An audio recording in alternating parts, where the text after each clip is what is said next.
265 A 265 B 265 C 265 C 265 D 265 E 265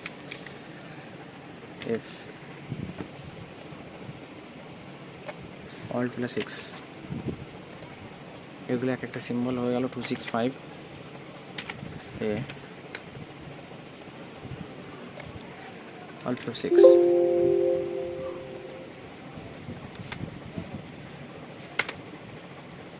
265 alt plus X হয়ে গেল একটা।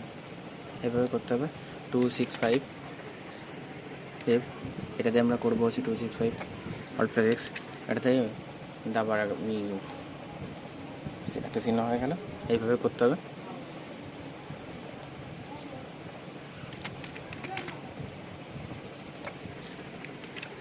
একটা তাসের চিহ্ন হয়ে গেল।